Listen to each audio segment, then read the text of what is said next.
بسم اللہ الرحمن الرحیم۔ شروع اللہ کے نام سے جو بڑا مہربان اور نہایت رحم کرنے والا ہے۔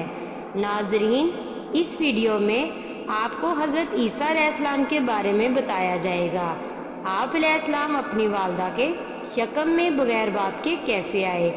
آپ کی والدہ حضرت مریم علیہ السلام نے بنی اسرائیل کو اس بہتان کا جواب کیسے دیا؟ اس کے علاوہ اللہ تعالیٰ نے آپ کو کون کون سے معجزات سے نوازا جو کہ باقی نبیوں کو عطا نہ کیے، اور آپ نے کس طرح بنی اسرائیل کو اللہ کا پیغام سنایا، اور آپ کی وفات کیسے ہوئی، یعنی آپ کو آسمان پر زندہ کیسے اٹھایا گیا، اور حضرت عیسیٰ علیہ السلام کے دنیا سے چلے جانے کے کتنا عرصہ بعد اللہ تبارک تعالیٰ نے ہمارے آخری نبی حضرت محمد صلی اللہ علیہ وآلہ وسلم کو مبعوث فرمایا۔ ناظرین، حضرت عیسیٰ علیہ السلام کا لقب روح اللہ ہے اور آپ کو مسیح بھی کہتے ہیں۔ حضرت عیسیٰ علیہ السلام کو اللہ تعالیٰ نے خاص نعمتوں سے نوازا تھا، جیسا کہ مردوں کو زندہ کرنا اور کسی بھی قسم کے مریضوں کو شفا یاب کر دیتے تھے۔ حضرت عیسیٰ علیہ السلام کی پیدائش سے اس کائنات کے لیے ایک بہت بڑا معجزہ ثابت ہوئی۔ آپ علیہ السلام کی والدہ نے جب اللہ تعالیٰ کے حکم سے اپنے گھر والوں سے علیحدگی اختیار کی تو اللہ تبارک تعالیٰ نے اپنے فرشتے کو حضرت مریم علیہ السلام کے پاس بھیجا تو حضرت مریم علیہ السلام فرمانے لگی، میں تجھ سے اللہ کی پناہ مانگتی ہوں، اگر تو اللہ سے ڈرنے والا ہے۔ فرشتے نے جواب دیا، میں اللہ تبارک تعالیٰ کی طرف سے ہی بھیجا ہوا ایک قاصد ہوں اور تجھے ایک پاکیزہ بیٹا دینے آیا ہوں۔ تو یہ سن کر بی بی مریم علیہ السلام فرمانے لگی، یہ کیسے ہو سکتا ہے کہ میں ایک پاک دامن عورت ہوں اور مجھے کسی انسان نے چھوا ہی نہیں۔ تو فرشتے نے جواب دیا، آپ کی بات بالکل ٹھیک ہے، مگر رب نے فرمایا ہے کہ ایسا کرنا ہمارے لیے مشکل نہیں ہے، اور ہم اس بچے کو آنے والوں کے لیے معجزہ بنانے والے ہیں۔ حضرت مریم علیہ السلام کے پاس آنے والے فرشتے کوئی اور نہیں بلکہ حضرت جبرائیل علیہ السلام ہی تھے۔ چنانچہ حضرت جبرائیل علیہ السلام نے پھونک ماری تو حضرت مریم علیہ السلام حمل سے ہو گئیں۔ حضرت مریم نیک، پاک دامن اور عبادت گزار تھی۔ انہوں نے اپنے اور لوگوں کے درمیان آڑ بنا لی تھی۔ انہیں کھانا بھی پردے کے پیچھے سے پکڑا دیا جاتا تھا اور انہیں اللہ تعالیٰ کی طرف سے خاص قسم کا رزق ملتا تھا۔ چنانچہ وقت گزرتے گزرتے جب ولادت کا وقت قریب آ گیا تو آپ ان لوگوں سے بہت دور یعنی بیت اللہ میں چلی گئی۔ جب آپ علیہ السلام کو درد ذی شروع ہوا تو آپ علیہ السلام کھجور کے درخت کے پاس گئی تو اس وقت آپ کے منہ سے یہ الفاظ نکلے کہ کاش میں اس سے پہلے ہی مر جاتی اور لوگ مجھے بھول چکے ہوتے۔ تو اس وقت اللہ تبارک تعالیٰ کی طرف سے ایک آواز آئی کہ پریشان نہ ہو، تیرے رب نے تیرے پاؤں کے نیچے سے چشمہ جاری کر دیا ہے، اور جب تو اس کھجور کو ہلائے گی تو اس سے تازہ اور پکی کھجوریں گریں گی۔ پھر اللہ تعالیٰ نے فرمایا کہ اگر تجھ سے کوئی بات کرنا چاہے تو بات نہ کرنا اور کہنا کہ میں نے اپنے رب کی رضا کے لیے روزہ رکھا ہوا ہے۔ جب حضرت عیسیٰ علیہ السلام کی ولادت ہوئی تو حضرت مریم علیہ السلام بہت پریشان تھی کہ اب لوگ مجھ سے کیا کہیں گے۔ چنانچہ جب حضرت مریم علیہ السلام واپس بنی اسرائیل میں آئیں تو لوگ طرح طرح کی باتیں کرنے لگے کہ مریم تو نے یہ کیسی حرکت کی ہے۔ تو اس پر حضرت مریم علیہ السلام نے گود میں اٹھائے حضرت عیسیٰ علیہ السلام کی طرف اشارہ کیا کہ اگر مجھ پر یقین نہیں ہے تو اس بچے سے ہی پوچھ لیں۔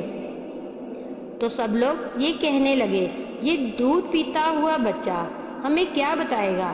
چنانچہ اس وقت اللہ تعالیٰ کی طرف سے معجزہ ہوا اور حضرت عیسیٰ علیہ السلام اللہ تعالیٰ کے حکم سے بولنے لگے اور اللہ کی بڑائی بیان کرتے ہوئے فرمایا کہ میں اللہ تعالیٰ کی طرف سے بھیجا ہوا پیغمبر ہوں، اور اس نے مجھے کتاب بھی عطا فرمائی ہے اور مجھے بابرکت بنا کر نماز اور زکوٰۃ ادا کرنے کا حکم دیا ہے۔ میرا اور تمہارا پروردگار اللہ ہی ہے، تم صرف اس کی ہی عبادت کرو، یہی سیدھا راستہ ہے۔ جب لوگوں نے یہ معجزہ دیکھا تو سب حیران رہ گئے۔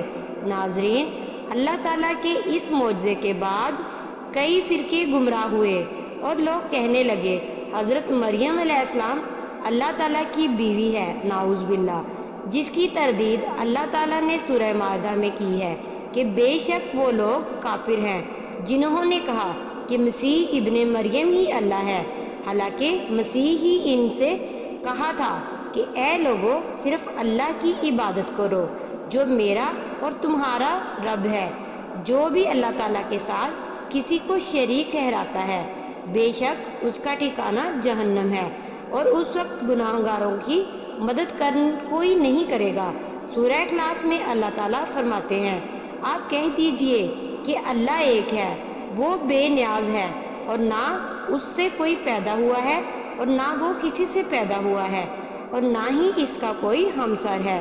چنانچہ اس طرح حضرت عیسیٰ بنی اسرائیل میں پرورش پاتے رہے اور وقت گزرتا گیا۔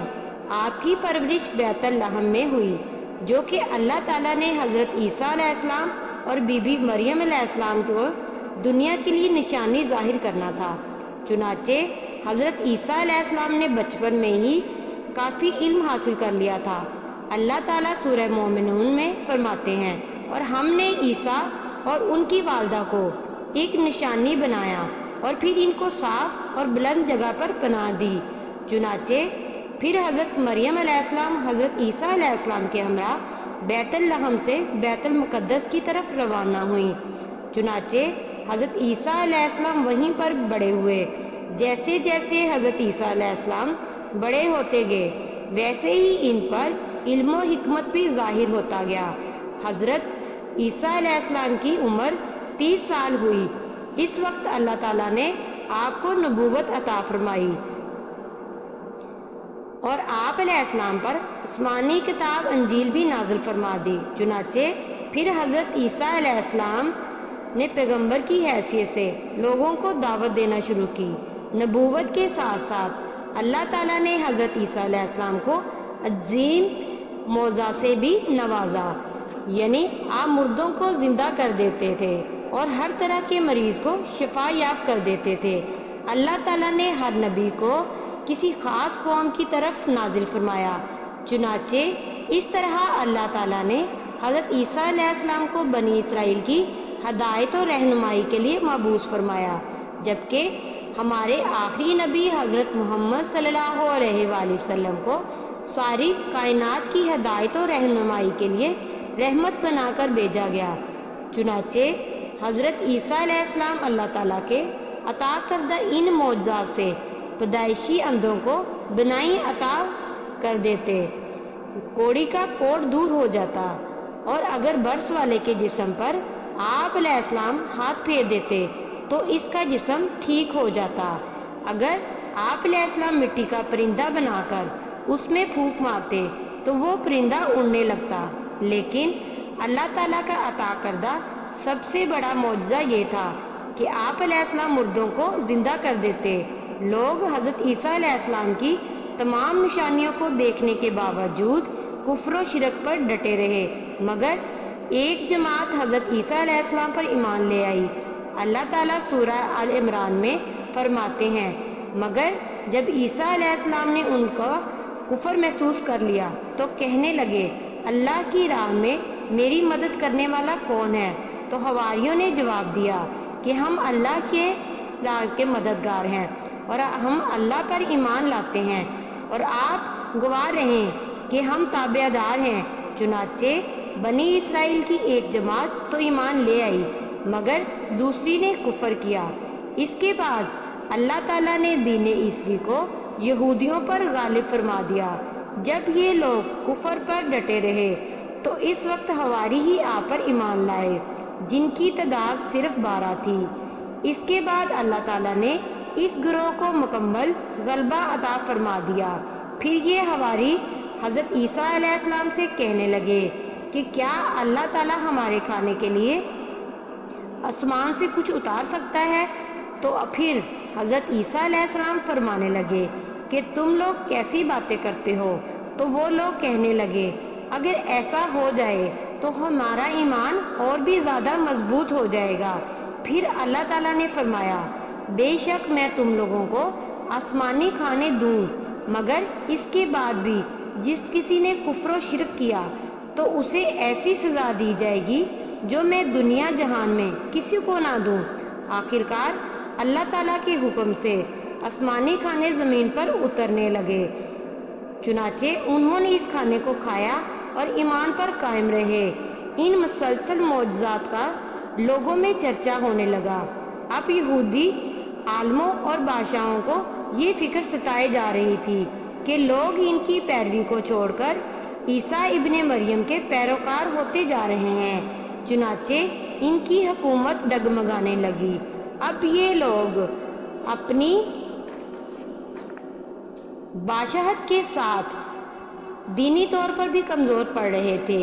جب یہودیوں نے ساری صورتحال کو دیکھا تو وہ اپنے یہودی عالم کے پاس گئے اور اسے حضرت عیسیٰ علیہ السلام کے بارے میں بتانے لگے کہ وہ خود کو یہودیوں کا بادشاہ خیال کرتا ہے اور دعویٰ کرتا ہے کہ وہ جلد ہی ہم پر قابض ہو جائے گا۔ چنانچہ بادشاہ کو اپنی حکومت کی فکر ہونے لگی۔ اس نے اپنے سپاہیوں کو فوراً حکم دیا کہ اسے سولی پر چڑھا دیا جائے، کیونکہ اس وقت سزا کا یہی طریقہ تھا کہ آدمی کو قتل کرنے کی بجائے سولی پر لٹکا دیا جاتا اور ہاتھوں اور پیروں میں کیلیں ٹھوک دی جاتی تھیں۔ چنانچہ یہودیوں نے مل کر حضرت عیسیٰ علیہ السلام کو قتل کرنے کا ارادہ کیا۔ اس وقت حضرت عیسیٰ علیہ السلام کو نبوت ملے 3 سال ہو چکے تھے۔ انجیل متی کے مطابق یہودیوں نے روم کے گورنر کو حضرت عیسیٰ علیہ السلام کے خلاف ابھارا تھا، چنانچہ اس گورنر نے اپنے سپاہیوں کے ساتھ مل کر حضرت عیسیٰ علیہ السلام کو گرفتار کرنے کی سازش تیار کی۔ اس وقت حضرت عیسیٰ علیہ السلام کے خاص حواریوں میں ایک شخص جس کا نام یہودا تھا 30 دینار پر جاسوسی کے لیے تیار کیا۔ ان دنوں حضرت عیسیٰ علیہ السلام مذہبی تہوار منانے کے لیے بیت المقدس میں آئے ہوئے تھے، چنانچہ حضرت عیسیٰ علیہ السلام یہاں پر کھانا کھانے کے بعد اپنے شاگردوں کے ہمراہ شہر سے باہر تشریف لے گئے اور پھر اپنے شاگردوں سے علیحدگی اختیار کر کے اللہ تعالیٰ سے دعا فرمائی کہ اے میرے اللہ، اگر ہو سکے تو میری موت مجھ سے ٹل جائے۔ پھر اس کے جواب میں اللہ تعالیٰ کی طرف سے تسلی نازل ہوئی۔ چنانچہ جب یہودی جاسوس یہودا کی بتائی ہوئی جگہ پر پہنچے جہاں حضرت عیسیٰ علیہ السلام ان کے شاگرد موجود تھے، تو اللہ تعالیٰ نے اس وقت حضرت عیسیٰ علیہ السلام کو آسمان پر اٹھا لیا اور جاسوسی کرنے والے حضرت عیسیٰ علیہ السلام کے خاص شاگرد یہودا پر اللہ تعالیٰ کی طرف سے عیسیٰ علیہ السلام کی مشابہت ڈال دی گئی۔ چنانچہ ان سپاہیوں اور تمام لوگوں نے یہودا ہی کو حضرت عیسیٰ علیہ السلام تسلیم کیا اور یہودا کو لے جا کر سولی پر چڑھا دیا۔ چنانچہ عیسائی اور تمام یہودی اس بات پر متفق تھے کہ عیسیٰ علیہ السلام کو سولی پر چڑھا دیا گیا۔ یہودی کہتے ہیں کہ وہ قتل ہو گئے اور عیسائیوں کے مطابق آپ علیہ السلام 3 دن مردہ رہنے کے بعد دوبارہ زندہ ہو گئے تھے اور آسمان کی طرف اٹھا لیے گئے۔ اللہ تعالیٰ نے ان کی تردید کرتے ہوئے ارشاد فرمایا کہ یہ لوگ شک میں پڑ چکے تھے اور در حقیقت یہ لوگ حضرت عیسیٰ علیہ السلام کو گرفتار نہ کر سکے۔ ناظرین، حضرت عیسیٰ علیہ السلام کے اٹھائے جانے کے بعد یہودی مسلمانوں پر غالب آ گئے اور دین عیسوی کی اشاعت پر پابندی لگا دی گئی، حالانکہ لوگ خفیہ طور پر بھی دین سے آگاہی حاصل کرتے رہے اور اس سے جڑے رہے۔ یہ سلسلہ 240 سال تک چلتا رہا۔ اسی طرح ایک بادشاہ نے عیسائی مذہب قبول کر لیا۔ وہ ملک روم کا بہت بڑا بادشاہ تھا۔ اس کے بعد دین عیسوی خوب پھیلا، مگر اس بادشاہ نے شرک والے اصول بھی اس دین میں شامل کر دیے۔ اس بادشاہ نے جا کر دین عیسوی کی تبلیغ کی۔ یہ لوگ 3 فرقوں میں تقسیم ہو گئے۔ اس طرح وقت گزرتا گیا اور ہمارے آخری نبی حضرت محمد صلی اللہ علیہ وآلہ وسلم کی بعثت ہوئی۔ اللہ تعالیٰ نے حضرت عیسیٰ علیہ السلام کو قیامت کی ایک نشانی قرار دیا ہے۔ قیامت کے قریب حضرت عیسیٰ علیہ السلام آسمان سے نازل ہوں گے اور ان کا نزول اس بات کی علامت ہوگا کہ اب قیامت قریب ہے۔